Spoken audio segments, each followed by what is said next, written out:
വിളിക്കുന്നത് കരുനാഗപ്പള്ളിയിൽ നിന്നാണ്. അനീഷേ. ഹലോ. ശ്രീ അനീഷ് ഏത് മേഖലയിൽ ജോലി ചെയ്യുന്ന ആളാണ്? ഞാൻ കടൽപ്പണിക്ക് പോകുന്ന ആള്. അപ്പോൾ എപ്പോഴാ ഇത് ബിഗ് ബോസ് എപ്പോഴാണ് കാണുന്നത്? ഞാൻ രാത്രി 9:00 കാണുന്നത്. അപ്പോൾ ഇന്നലെ പിന്നെ ഈ എവിക്ഷൻ ഒരു കൗതുകത്തോടെ വലിയ ഉത്സാഹത്തോടെയൊക്കെയാണ് ആളുകൾ നോക്കിക്കാണുന്നത്. അപ്പോൾ അത് നേരത്തെ അറിയുമ്പോൾ അത് ആ ഷോയെ ബാധിക്കുമോ, അതോ അറിഞ്ഞാലും ഇത് കാണണമെന്നുള്ള താല്പര്യമുള്ളവരാണോ മനുഷ്യർ? അല്ല, ഇത് നേരത്തെ അറിയും. അതെ. അതെന്ന് പറഞ്ഞാൽ അപ്പൊ ഇന്ന് നടക്കുന്ന പരിപാടി നാളെ കാണിക്കത്തുള്ളൂ. അപ്പൊ ഇന്നലെ ഈ ലക്ഷ്മി പുറത്താകുമെന്ന് നേരത്തെ അറിഞ്ഞിരുന്നു. ആ ലക്ഷ്മി പുറത്താകൂല്ല. ലക്ഷ്മിക്ക് ഏറ്റവും കൊള്ളാത്ത ഗെയിമറാണ്. ഹലോ. അല്ല, ലക്ഷ്മി നല്ല ഗെയിമർ അല്ല. അക്ബറാണോ കുറെ കൂടെ നല്ല ഗെയിമർ? അക്ബർ 5-1 സ്ഥാനം കിട്ടും. അതെയോ? 5-1 സ്ഥാനം. എനിക്ക് തോന്നുന്നു 1ാമത് വരും കേട്ടോ അക്ബർ. അതെ. അപ്പൊ ചില ആളുകൾ എന്നോട് പറയായിരുന്നു അക്ബർ തീരെ പോരാ, അദ്ദേഹം കിട്ടിയാണെന്ന് പറഞ്ഞു. അല്ല, അത് വേറെ വ്യക്തി പറയുന്നത്. അത് മനസ്സിലായേ? അത് ശരി. അത് വേറെ വ്യക്തി പറഞ്ഞു, വേറൊരാള് വിളിച്ചപ്പോ എന്നോട് പറഞ്ഞു. അങ്ങനെ അത് ഞാൻ കേട്ട്. അത് പറയുന്നത് എല്ലാം അത് അക്ബർ ഒരു മുസ്ലിം വേണ്ടെന്ന് പറയുന്ന ആൾക്കാരാ, അതുകൊണ്ടാണ് അങ്ങനെ പറഞ്ഞത്. എനിക്ക് തോന്നുന്നില്ല ഇതിലൊക്കെ ജാതിയും മതവും ഒക്കെ ഉണ്ടോ? ഉണ്ട്. ജാതി മതമൊക്കെ നോക്കിയാണോ ആളുകൾ ബിഗ് ബോസിലെ മത്സരാർത്ഥികളെ സപ്പോർട്ട് ചെയ്യുന്നത്? അല്ല പറഞ്ഞവരെല്ലാം പറഞ്ഞിട്ടുണ്ട് അക്ബർ അക്ബറല്ല പോണ്ടത് ലക്ഷ്മി, പിന്നെ സാബുമാൻ, അവരൊക്കെയാണ് ഗെയിം ഏറ്റവും കുറഞ്ഞ ഗെയിമർ. അതെ, ശരി. 5 ചിലപ്പോ ഒരു 1ാം സ്ഥാനം 2ാം സ്ഥാനമൊക്കെ വരും അക്ബർ. ശരി. അപ്പൊ 1ാം സ്ഥാനം ഡിക്ലെയർ ചെയ്യുന്ന ദിവസം അപ്പൊ ഞാൻ അനീഷിനെ വിളിക്കാം.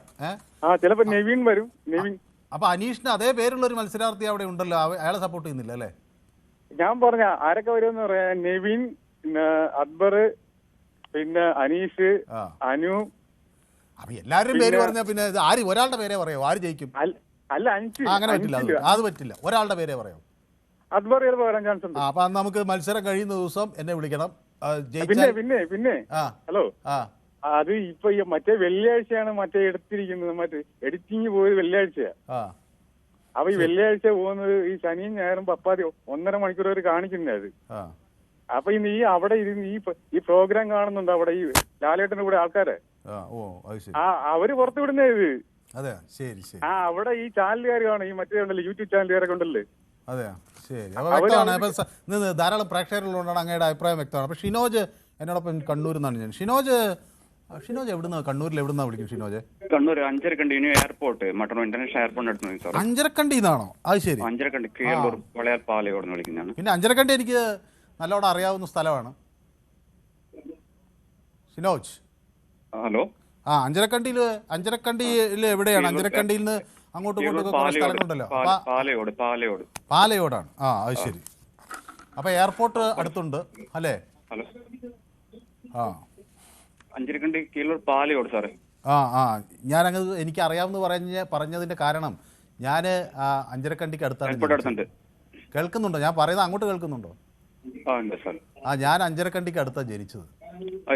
കാവിൻമൂല എന്ന് പറയുന്ന സ്ഥലത്ത് എൻ്റെ അമ്മയുടെ വീട്ടിൽ അവിടെയാണ് ഞാൻ ജനിച്ചത്. അതുകൊണ്ട് അഞ്ചരക്കണ്ടിക്കാരോട് എനിക്ക് പ്രത്യേക സ്നേഹമാണ്.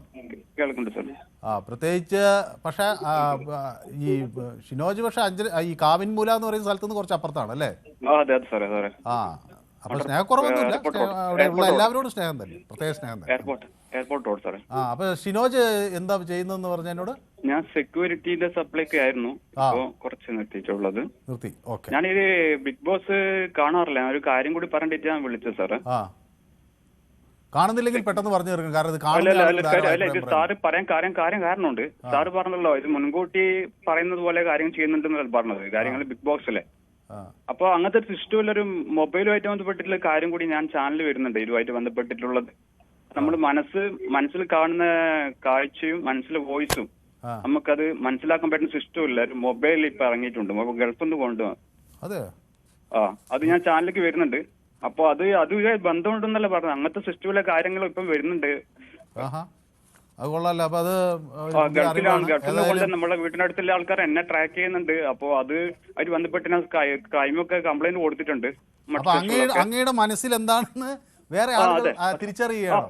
അതെ, മൊബൈൽ മനസ്സിൽ ചെയ്യാൻ പോകുന്ന കാര്യം ഞാൻ സത്യമോ അസത്യമോ പറയുന്നത് പോലും അത് മാത്രമല്ല മനസ്സിൽ കാണുന്ന കാഴ്ച, മനസ്സിൽ വോയിസിന് പോലും അവർക്ക് മനസ്സിലാക്കാൻ പറ്റുന്നു. അതെങ്ങനെയാ അവർക്ക് മനസ്സിലായി? അത് എനിക്ക് മനസ്സിലായി. ഞാൻ അവർ പറയുന്നത് ഞാൻ കമന്ററി കേൾക്കണം സാറ്. ഞാനെന്ത് ചെയ്യുന്ന കമന്ററി കേൾക്കുവാണ് സ്പീക്കറിൽ. എനിക്ക് തോന്നുന്നു ഷിനോജിനെ അവർ പറ്റിക്കുകയാണോ എന്ന് എനിക്ക് സംശയം. അല്ല സാർ, നമുക്കിപ്പോ ഞാൻ ചെയ്യുന്ന മനസ്സിൽ പരാതി കൊടുക്കും, നമുക്ക് അതൊന്ന് അന്വേഷിക്കാം. മനസ്സ് വായിക്കാൻ കഴിയുന്ന മനുഷ്യരുണ്ട് എന്ന് അറിയുന്നത്. പിന്നെ വേറൊരു കാര്യമുണ്ട് കേട്ടോ, ഞാൻ ഷിനോജ് കേൾക്കും, അങ്ങോട്ട് പറയുന്നത് കൂടി കേൾക്കും. അതായത് അഞ്ചരക്കണ്ടിയിൽ ഞാൻ എനിക്കിപ്പോൾ ചില കാര്യങ്ങൾ പല ആളുകൾ എന്നെ ഇങ്ങോട്ട് വിളിക്കുമ്പോൾ എനിക്ക് അവരുടെ മനസ്സൊക്കെ വായിക്കാൻ കഴിയും. അവർ ഇന്ന സ്ഥലത്ത് നിന്നല്ലേ ഇന്ന ജോലിയിൽ ചെയ്യുന്നതെന്നൊക്കെ ഞാൻ പറയും. അത് മൊബൈൽ കൊണ്ടല്ല, അത് എൻ്റെ കുറേ കാലത്തെ പരിചയം കൊണ്ട് ഞാൻ ആളുകളോട് സംസാരിക്കുമ്പോൾ പറയുന്നതാണ്. ഏതായാലും ഞാനിതൊന്ന് അന്വേഷിക്കാം. അഞ്ചരക്കണ്ടിയിൽ അങ്ങനെ മനസ്സ് വായിക്കാൻ നമ്മുടെ മനസ്സ് ചെയ്യാൻ പോകുന്ന കാര്യം പോലെ അവർക്ക് മനസ്സിലാക്കാൻ പറ്റുമോ? അതൊന്ന് കണ്ടുപിടിക്കാം. ശരി, ഞാൻ നോക്കാം. ഓക്കെ, ഞാൻ കണ്ടുപിടിക്കട്ടെ, നോക്കാം. ശരി, ഓക്കെ, ഓക്കെ. ഡിബിൻ ദാസ് എന്നോടൊപ്പം ചേരുന്നു, കോഴിക്കോട്. ഡിബിൻ എന്നുവെച്ചാല് ലക്ഷ്മിയും അൻവറും കൂടിയാണ്ട് പോയല്ലോ കാറിൽ പോയി. അപ്പം ആര് മടങ്ങി വരുന്ന ഡിബിൻ വിചാരിച്ചത്? അല്ല, ഞാൻ രണ്ടാളും കൂടി ഒരുമിച്ച് വരുന്ന ഞാൻ വിചാരിച്ചേ. അത് ഫേക്ക് എവിക്ഷൻ ആയിരിക്കും വിചാരിച്ചല്ലേ? അല്ല, രണ്ടാളും എവിക്ഷനിൽ പോയതാണല്ലോ. അപ്പം രണ്ടാളും കൂടി ഒരുമിച്ച് വരുന്നതാണ്. അല്ല, പക്ഷെ ബിഗ് ബോസ് അതിൽ പറയുന്നുണ്ടല്ലോ, 2 പേർ പോകും, ഒരാളെ വരുള്ളൂ. 2 കാറുകൾ വന്നപ്പോ 2 കാർ പേരുണ്ടെന്ന് വിചാരിച്ചു അല്ലേ? അങ്ങനെ രണ്ടാളും ഒരുമിച്ചാവും. അല്ലെങ്കിൽ ഒരു കാറാണ്ട് പോവുകയും ചെയ്ത് പിന്നെ ഒരു കാർ നിർത്തിയപ്പോ രണ്ടാളും ഉണ്ടാവും എന്നുള്ളൊരു ടിസ്റ്റ് പൊട്ടും. അപ്പൊ ലക്ഷ്മി പോയതിൽ വലിയ സങ്കടം ഉണ്ടോ ഡിബിന്റെ? അതോ പോട്ടെ? സങ്കടം എന്ന് പറഞ്ഞാല് രണ്ടാളും വീട്ടിൽ വന്നാണല്ലോ. അപ്പൊ ആര് പോണമെന്നായിരുന്നു ഡിബിന്റെ ആഗ്രഹം? അല്ല, ആരോടെ ചോദിക്കുകയാണ്? ആരോടെ ചോദിക്കുന്നത്? സാറേ, അങ്ങനെ ഒന്നുമില്ല. അപ്പൊ ആരോടെ ഡിബിൻ അവിടെ ചോദിക്കുന്നത്? ബന്ധുക്കൾ ആരെങ്കിലും സമീപത്തുണ്ടോ? ഇല്ല. ശരി, ഓക്കെ, താങ്ക്സ്. ഒന്ന് വ്യക്തമാണ് അങ്ങയുടെ അഭിപ്രായം. കീർത്തി എന്നോടൊപ്പം ചേരുന്നത് തിരുവനന്തപുരത്ത് നിന്നാണ്. ശ്രീ കീർത്തി, ഗുഡ് ആഫ്റ്റർനൂൺ. കീർത്തിക്ക് വിഷമം തോന്നിയോ വേദലക്ഷ്മി പുറത്തു പോയപ്പോൾ? ഇല്ല സാർ, വിഷമം തോന്നിയില്ല. കാരണം ഓൺലൈൻ മീഡിയാസ് നേരത്തെ അറിഞ്ഞിട്ടുണ്ടായിരുന്നു ലക്ഷ്മിയാണ് പോകുന്നതെന്ന്. അതാ ഞാൻ അങ്ങനെ ഒരാളെ കാത്തിക്കണം. അത് എങ്ങനെ ഈ ഓൺലൈൻ മീഡിയക്ക് ഇത് കിട്ടുന്നത് കീർത്തി? അതെ സാർ, എനിക്ക് തോന്നുന്നു സംഘാടകർ വഴി വല്ലതും ചോരുന്നതാണോ എന്ന് അറിയത്തില്ല. പക്ഷെ അതിപ്പോൾ ഒരു കാര്യം, അപ്പോൾ എനിക്ക് പല കാര്യങ്ങളും ഇപ്പോൾ നമ്മുടെ ചാനലിൽ നടക്കുന്നതൊക്കെ ഞാൻ നേരത്തെ കുട്ടി അറിയില്ല. പക്ഷേ അതെനിക്കൊരു മാന്യത, ഒരു എത്തിക്സ് ഇല്ല. ഞാനത് പുറത്തു പറയില്ല എന്നുള്ളൊരു ധൈര്യം, അത് ജനങ്ങൾ അറിയേണ്ട സമയത്ത് ചാനലിൽ വരുമ്പോൾ അറിയട്ടെ എന്നല്ലേ നമ്മൾ വിചാരിക്കുന്നത്. അപ്പോൾ അങ്ങനെ ചെയ്യാത്തവരെ എന്ത് വിളിക്കണം കീർത്തി? അതെ സാർ, അതിന് വേറെ പേരിട്ട് വിളിക്കണം. പക്ഷെ എത്തിക്സ്, നമ്മളെ പോലുള്ള എത്തിക്സ് ഉള്ളവര് അത് പുറത്ത് പറയത്തില്ല. കാരണം ഇവർക്ക് ഒരുപാട് ഇപ്പൊ നമ്മള് മുക്കിലും മൂലയിലും എല്ലാ യൂട്യൂബ് ചാനലുകളുണ്ട്. അപ്പൊ അതുവഴി നേരത്തെ ഉള്ള കാര്യങ്ങൾ പുറത്ത് വിടുമ്പോഴത്തേക്കും നമ്മുടെ ചാനലിന്റെ ഒരു കൗതുകം കുറയുകയും അവരുടെ ചാനലിലുള്ള വ്യൂസ് കൂടുകയും ചെയ്യും, സബ്സ്ക്രൈബേഴ്സ് കൂടുകയും ചെയ്യും. അപ്പൊ അതിന് വേണ്ടിയിട്ടായിരിക്കാം എന്നാണ് എനിക്ക്. അല്ല, പക്ഷെ ഞാൻ ചോദിക്കുന്നത്, ഇതിന് കർശന നടപടി ഉണ്ടെങ്കിൽ ഇതൊരു പരിധി വരെ കുറയ്ക്കാൻ കഴിയും. അങ്ങനെ നടപടി ഇല്ലാത്തതാണോ ഇവർക്കൊരു ധൈര്യമാകുന്നത്? ഇത് ചെയ്താലും ഒന്നും സംഭവിക്കാനൊന്നും പോകുന്നില്ല. അത് സൈബർ ടീം കുറച്ചുകൂടെ ഒന്ന് ആക്റ്റീവ് ആയിട്ട് പരാതികളൊക്കെ ഒരുപാട് കിട്ടുന്നുണ്ടെങ്കിൽ സൈബർ ടീം ഒന്നുകൂടെ ആക്റ്റീവ് ആയാൽ എല്ലാം ഓക്കെ ആവും തോന്നുന്നു. ഓക്കെ. അപ്പൊ ശ്രീമതി കീർത്തി എന്താ ചെയ്യുന്നത്? ഹൗസ് വൈഫ് ആണോ അല്ലെങ്കിൽ വീട്ടിൽ അതോ പഠിക്കുകയാണോ? ഞാൻ ഹൗസ് വൈഫ് ആണ്.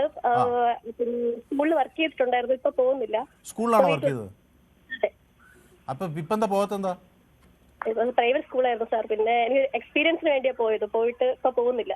അല്ല, പക്ഷെ തയ്യൽ എന്ന് പറഞ്ഞാൽ അത് ഒരു മനുഷ്യന്റെ ഒരു ഭയങ്കരമായ ഒരു ആർട്ടാണ്. ഒരു മനുഷ്യനെ ഇപ്പൊ തയ്യൽ എന്നല്ലേ എന്നോട് പറഞ്ഞത്?